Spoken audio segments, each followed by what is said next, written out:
በሰው ልጅ ታሪክ ውስጥ ካሉ መከራዎች ሁሉ የገዛ ልጃቸውን ቀብረው ወደ ቤት የሚመለሱ ወላጆች ስቃይ ወደር የለውም። ይሁን እንጂ ያ ሞት በተፈጥሮ ሳይሆን በሰው እጅ ያውም በጭካኔ የታጀበ ግድያ ሲሆን ደግሞ ቁስሉ ይበልጥ ይመረቅዛል።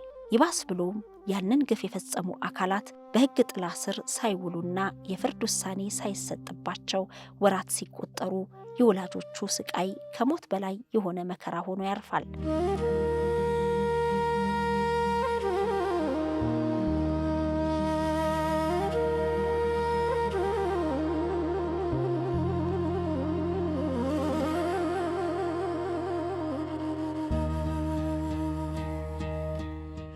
ዛሬ በዚህ ዝግጅታችን በትግራይ ክልል ሰሜናዊ ምዕራብ ዞን እንዳባጉና ከተማ ውስጥ የተቀበረ የሕፃን ናኦድ ተክላይን ብርሃንን አሰቃቂ ዕጣ ፈንታን ነው። ናኦድ ገና የሕይወትን ውበት ማጣጣም ያልጀመረ የነገ ተስፋ የነበረ ታዳጊ ነው። በወላጆቹ ተስፋ የተጣለበት ንጹሕ ሕፃን ነበር። ነገር ግን ይህ ተስፋ በክፉ ሰዎች ምቀኝነትና የገንዘብ ጥማት ምክንያት በአጭር የተቀጨ ነው።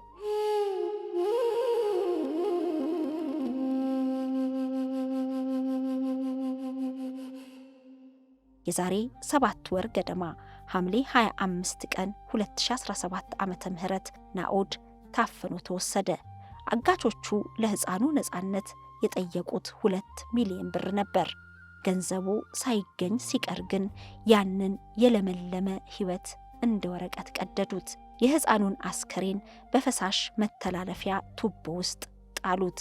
ይህ ድርጊት የሰው ልጅ ጨካኝነት ምን ያህል ጥግ ሊደርስ እንደሚችል ማሳያ ብቻ ሳይሆን የማህበረሰባችንን የሞራል መውደቅ የሚያመለክት ጥቁር ጠባሳ ነው። የናኦድ እናት ወይዘሮ ዮርዳኖስ ጋይም ይህንን መርዶ የሰማችው በስደት ከምትኖርበት አገር ሆና ነበር። ከአገር አገር ተሻግራ ልጇን በመጨረሻ ሽኝት ለማድረግ ሽሬ ከተማ ድረስ መጣች። ልጇን አፈር አልብሳ ወደ ስደት ብትመለስም ልቧ ግን አሁንም እዚያው እንዳባጉና ከተማ የፍትህ ደጃፍ ላይ ተንጠልጥሎ ቀርቷል። ገዳዩ በቁጥጥር ስር ውሏል የሚለው ቃል ለጊዜው መጽናኛ ቢሆንም 7 ወራት አልፈው ፍትህ ሲዘገይ ግን ጥያቄው ወደ ቁጣና ወደ ተስፋ መቁረጥ ተቀይሯል።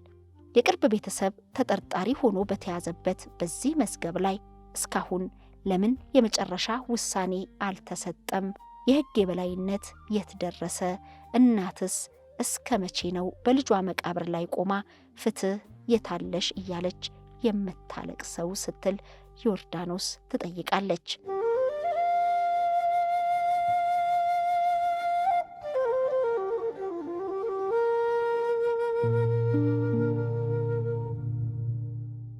የክስተቱ አስከፊነትን በተመለከተ በንጽህና ላይ የታወጀ የጭካኔ ጦርነት ነው ሲሉ የሚገልጹት አሉ።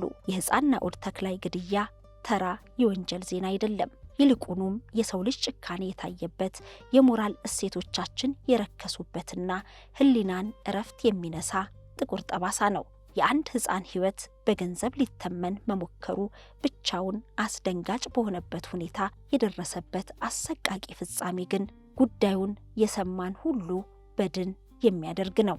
ናኦድ ገና የሰው ክፋት የማይገባው በወላጆቹ እቅፍ ውስጥ ሆኖ ዓለምን በፈገግታ የሚያይ ንጹሕ ነፍስ ነበር። ይህንን አቅመቢስ ሕፃን አፍኖ መውሰድና 2 ሚሊዮን ብር መጠየቅ ወንጀለኞቹ ከገንዘብ ውጪ ሌላ ምንም አይነት የሰብአዊ ስሜት እንዳልነበራቸው የሚያሳይ ነው። የ7 ዓመት ታዳጊን ሕይወት ለንግድ ማቅረብ በራሱ የታላቅ ክፋት መገለጫ እንደሆነ አይካድም። አሰቃቂው የአሟሟት ሁኔታ ደግሞ የሁሉንም ልብ የሰበረና እጅግ አስከፊ የሆነ ወንጀል ነው። ሐምሌ 25 ቀን 2017 ዓመተ ምህረት ናኦድ በሕይወት አልተገኘም። ይልቁኑም በፈሳሽ መተላለፊያ ወይንም ቆሻሻ ማስወገጃ ቱቦ ውስጥ ነው ተገድሎ የተገኘው። ያለስላሳ ሰውነቱ፣ ያ የለመለመ ሕይወቱ በጨለማና በቆሻሻ ቱቦ ውስጥ እንዲያበቃ መደረጉ ገዳዮቹ ምን ያህል የከረረ ጥላቻና የጭካኔ ልብ እንደነበራቸው ማረጋገጫ ነው። ሕፃኑ በመጨረሻዎቹ ደቂቃዎች ምን ያህል ተጨናንቆና አልቅሶ ይሆን የሚል ጥያቄ የማንኛውንም ወላጅ ቀርቶ የባዕድ ሰውንም ልብ ይሰብራል። በቅርብ ሰው የተሰነዘረ ክህደት የጉዳዩን አስከፊነት ሌላኛው ገጽታ ነው። እጅግ አሳዛኝና አሳፋሪ የሆነው ተጠርጣሪው የቅርብ ቤተሰብ መሆኑ ነው። አጥር ሲፈርስ በግ ይበላል እንደሚባለው ሕፃኑ ጥበቃና ፍቅር ሊያገኝበት በሚገባው የቅርብ ሰው እጅ ለጥቃት መጋለጡ ለቤተሰቡ ድርብ ሐዘንና የውስጥ ቁስል ሆኖባቸዋል። ከጠላት ይልቅ የወዳጅ ክህደት ያማል። ናኦድ የተሰዋው እምነት በተጣለባቸው ሰዎች እጅ መሆኑ የወንጀሉን ጥልቀት እጅግ መራራ ያደርገዋል። እናቲቱ ልጇን አታሳለ ገዳዩ በሕግ ፊት ቆሞ ተገቢውን ቅጣት አለማግኘቱ ሌላኛው ሰብአዊ ስቃይ ሆኖባታል። የፍትህ መዘግየት በቁስል ላይ እንጨት የመስደድ ያህል እናቲቱንና ቤተሰቡን በየቀኑ እየገደላቸው ይገኛል። ልጇ በአስከፊ ሁኔታ በሞት ከተለያት 7 ወራት መሆኑን አስመልክታ እስካሁን ድረስ ፍትህ አላገኘሁም፣ ይሄ ደግሞ በኔም ሆነ በቤተሰቤ ላይ በየዕለቱ ከፍተኛ ጫናና ድርብ ሐዘን እየፈጠረብን ነው ስትል ሐዘኗን አጋርታለች።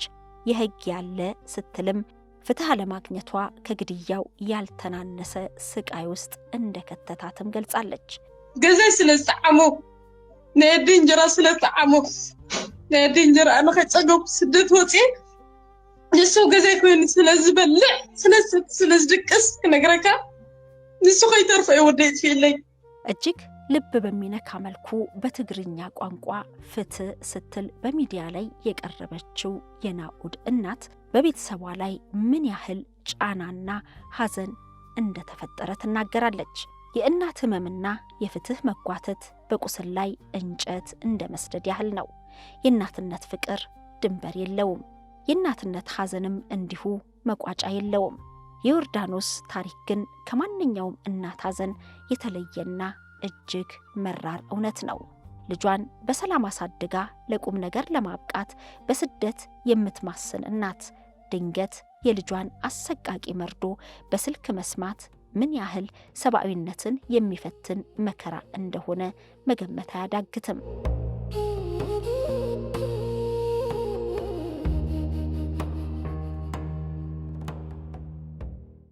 ዮርዳኖስ በውጭ ሀገር የነበረች ለተሻለ ህይወትና ለልጇ ለናኦድ ብሩህ ተስፋ ለመፍጠር የምትጥር በናፍቆት የሚጠበቀውን ልጇን ስማ አቅፋ ሽታዋን አሽትቼ እመለሳለሁ ብላ ስታልም በተቃራኒው የልጇ አስከሬን በቆሻሻ ቱቦ ውስጥ መገኘቱን መስማት ዓለምን በፊቷ ላይ እንዲጨልም አድርጓታል።